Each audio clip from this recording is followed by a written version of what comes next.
Saya akan membongkar 3 rahasia dalam pengobatan ikan gapi. Dan mungkin ini yang sedang terjadi di ikan kalian.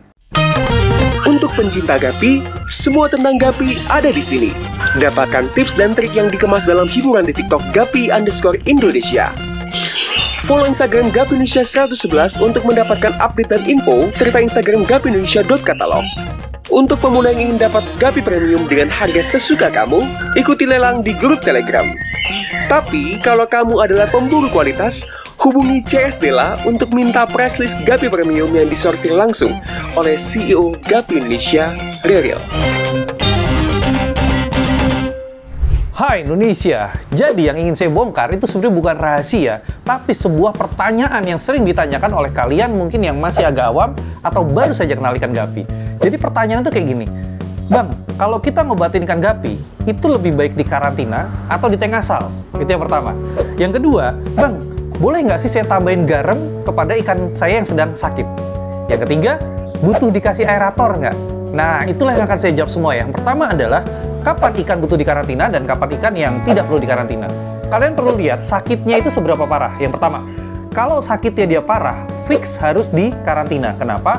Kalau kita obati di tank utamanya, yang pertama itu pasti akan menular. Jadi kalau ikan yang sudah parah, itu pasti dia akan menular ke teman-temannya. Kalau kita obati di tank pemeliharaan, teman-temannya yang mungkin belum sakit, itu jadi terkena obat. Dan tahukah kalian, obat itu membunuh probiotik atau bakteri baik. Itu tidak bagus untuk ikan yang tidak sakit. Jadi kalau sakitnya parah, itu lebih baik di karantina. Kalau sakitnya tidak menular, itu seperti apa? Adalah fin rot. Fin rot yang disebabkan oleh stresnya ikan. Itu tidak menular. Ini harusnya kalian obati cukup di tank pemeliharaan. Jadi kalian harus putuskan apakah dia sakitnya parah dan apakah sakitnya menular. Kalau parah harus dikarantina, kalau menular harus dikarantina. Kalau tidak parah dan tidak menular, itu hanya cukup diobati di tank pemeliharaan.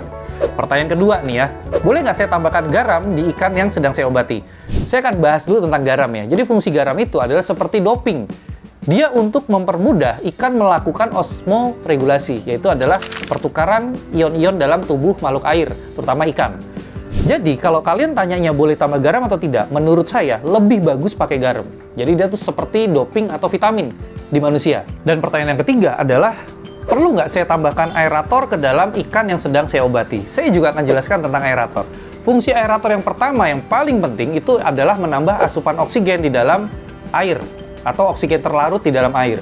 Kalau tanknya sudah dipastikan memiliki oksigen yang cukup, berarti aerator ini tidak terlalu dibutuhkan. Tapi kalian perlu tahu fungsi yang kedua, yaitu adalah meningkatkan kualitas air. Dengan adanya aerator, kualitas air itu meningkat. Satu contohnya, dia akan menguapkan bahan-bahan berbahaya yang tidak disukai ikan. Yang kedua, dia akan mendukung perkembangan bakteri baik. Jadi kalau pertanyaannya adalah apakah perlu saya tambahkan aerator? Menurut saya jelas perlu untuk ikan yang sakit. Tapi fakta yang kami lakukan di Gapi Indonesia, tidak semua ikan sakit kami kasih aerator. Kenapa? Karena kami tahu cara mainnya. Jadi contoh nih ya, soliter sekecil ini, itu saya isi hanya 1 ekor ikan yang sakit. Jadi artinya ikan saya karantina. Kenapa saya tidak tambahkan aerator? Karena saya yang pertama tahu air yang saya gunakan itu satu sudah aman dengan zat berbahaya. Yang kedua, kandungan oksigen terlarut itu sudah cukup. Dan yang ketiga, saya menggunakan full pakan hidup, yaitu adalah Giant Artemia.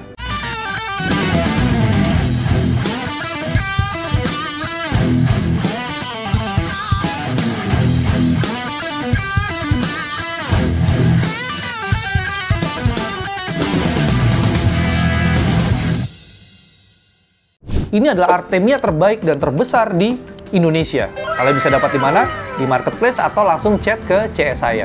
Itu saja edukasi dari saya, singkat, padat, dan jelas. Semoga bisa mencerdaskan kalian. Tapi kalau masih ada pertanyaan, silakan kalian komentar di bawah dan saya akan membuat video lanjutannya. Maju terus, Indonesia!